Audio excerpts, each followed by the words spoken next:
This is wild, and as it's no secret that the Toronto Maple Leafs need to win from top down, the organization has made some major changes this offseason that is going to translate, hopefully, to a Stanley Cup appearance. But the time is up for the Toronto Maple Leafs, and if they don't make some big moves this offseason, then things are going to continue to go downward for this team. In this video, we're going to break down how crucial the rest of this offseason is, as well as what's going to happen, what's going to happen next season in order for the Toronto Maple Leafs to have the success that Leafs fans have been wanting for the past several years. I'm going to break all that down in this episode. But before I do, if you're a part of the percentage who aren't subscribed, make sure to hit that subscribe button. It means the world to Darius and myself as we're on the road to 12,000 subscribers. Now, Darius, this is going to be an interesting video. Obviously, the trade talks and all those things continue to happen, but we're going to take a step back for a second and discuss what needs to happen next season in order for the Toronto Maple Leafs to have the success that everybody is hoping that they're going to have, because they've made changes to the personnel on the blue line. They've made changes to the personnel coaching wise. They haven't made changes really to the front office, but there's a lot that needs to happen here, and it's time to discuss some of that. Now, Berger dropped an interesting article, 5 way too early bold predictions for the Maple Leafs 2024 and 2025 season, and this kind of leads into what we think is going to have to happen in order for the Leafs to do what they haven't done since the Core 4 has became a thing 8 or so years ago, or 6 years ago, whenever it was. But let's get into it, Darius, and I'm kind of curious. We're just going to hop into the first one here, and I want to get your opinion on this one. This is his bold prediction is that Matthews scores 70 goals. He basically goes on to say that for any other player in the NHL, this would be a ridiculous take, considering Matthews is coming off a 69-goal campaign. It's not as far-fetched as you think. Now, I'm not here going to say that Matthews scoring 70 goals is needed in order for them to make a cup run, but I do think, and as we're going through these, you'll kind of start to see some of these things are going to need to happen in order for the Toronto Maple Leafs to see success next season, because quite frankly, they haven't seen it in many, many years.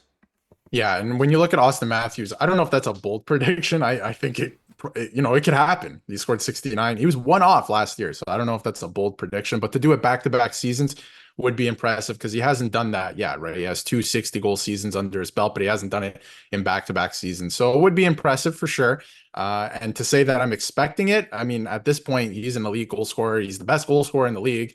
And, I could think you could say all Leaf fans are kind of expecting in the 60 to 70 goal range, which is crazy. He would actually break the record for most goals by a Leaf ever if he were to do that. So that's pretty insane, only at 27 years old. So I don't think that's a bold prediction, but I do think, for the Leafs to be successful next year, he is going to have to score 50, 60 goals, because he did have a lot, obviously, of the goal scoring last year. They had trouble with their depth scoring again. We saw it in the playoffs, right? It is a different animal in the playoffs, but I think for them to be successful, he is going to have to score upwards of 50 goals next year. And I think he's going to do it, right? He's feeling good. He was feeling good last year.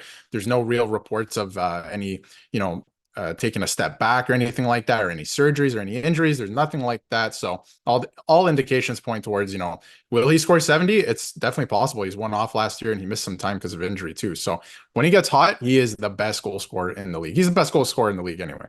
Yeah, and I was going to say he is the best anyways, but I think for him to reach this plateau of 70 goals, I don't even think that needs to happen for them to have success. I think as long as he puts up his normal numbers and the Leafs continue to play well, because Matthews has never been the problem for this team. So scoring 70 goals would be good, but I think that as long as he scores between 50 and 70, but continues to, I think it matters a lot more what the other players are going to do for this team. And now we're talking about this. Now this one kind of flows into the importance for the team. Now this is all assuming that Mitch Marner stays at Toronto Maple Leaf, which all signs point to him doing. Mitch Marner hits the 100-point plateau, and regardless of how you feel about the organization and what they should do with Marner, he is an elite point producer. He obviously has averaged around 85 points. Last season he had 85 points.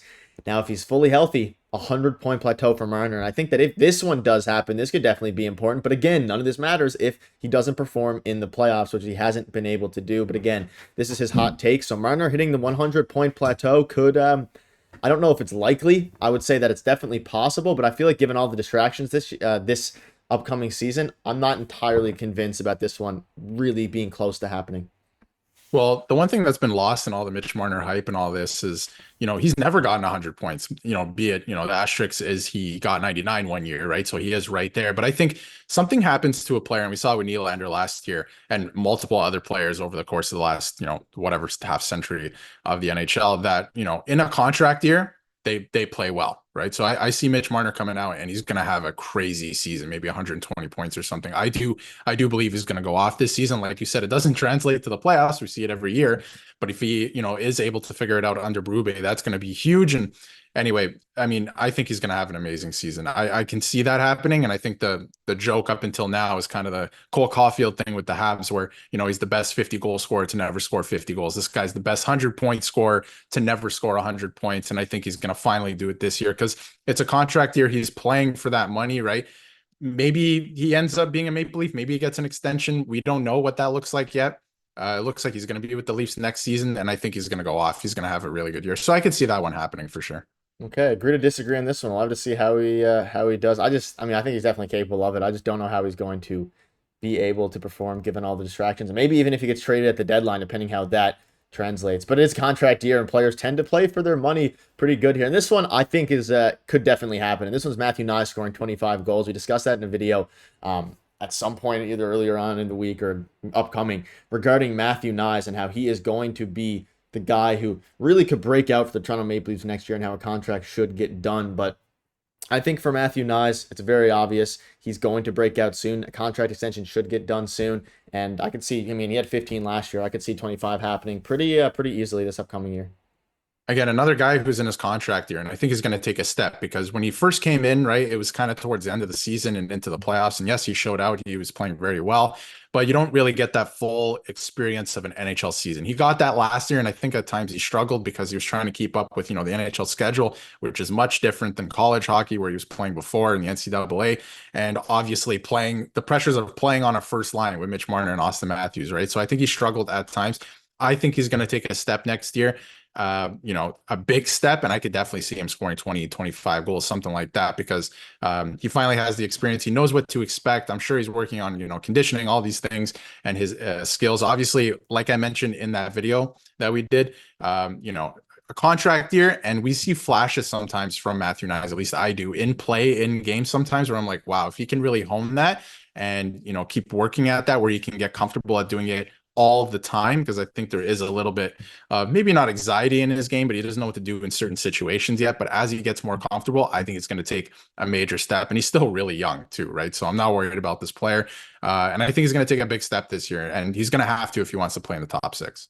Yeah, and he performed in the playoffs last year, so I have faith in Matthew Nye. I don't think any of these have been too bold yet, but maybe this one's the boldest just because it's very rare that it happens back-to-back years. But let's wrap it up with Easton Cowan scoring 10 goals with the Leafs. Now, maybe talking about bold takes. I spoke too soon here. You can see, for starters, this one clearly implies that Cowan will make the team at a training camp. And assuming he does that, I'm forecasting the 19-year-old will find a way to supply some much-needed depth scoring. Look at his body of work. And this, again, realistically, if he plays a whole season with the Toronto Maple Leafs or even 50, 60 games, this is quite likely to happen. The thing is, I don't expect him to play a regular role this season, even though he wants to, and he said, and he's spoken out revealing that he wants to. I just think they're going to go with other options. I mean, they're going to continue to sign players. They just signed Alex Nylander. They're going to continue to sign guys that I think are going to, at least for the next couple of years, or specifically next year, take Cowan's spot. But there's a chance that Cowan proves me wrong here, and I think if he gets the playing time, 10 goals is not out of the realm of possibility.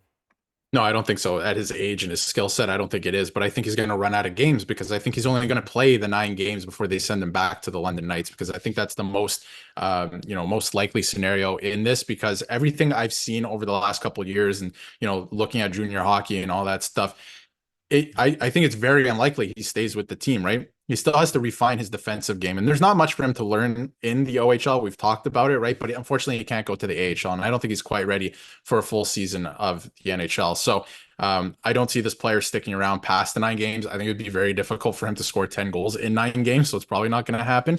But they say, anything can happen, right? And he talked about how he wants to make the team. So again, anything can happen. If he impresses in those 9 games, maybe he ends up staying, right? We really don't know what that looks like, because he came in last training camp and I was like, wow, I did not expect him to look that good. So this year coming, I'm sure he's going to look that much better. So anything can happen, but I think the most likely scenario is he gets sent back. It's probably better for his development anyway, especially the defensive side of the game. Maybe he can do some more stuff in the OHL regarding that. So we'll see, but I doubt that one. Yeah, let us know in the comments what your thoughts are on these. A bit of a more fun video for today. There's going to be a lot of stuff going on over the next little bit, but let us know to these predictions. Which one do you think is most likely to happen, and which one do you think is the least likely to happen? Darius, we're getting closer and closer to the NHL regular season starting, so keep going along, and hopefully the Leafs can make an impact next season. But let us know in the comments. See you soon.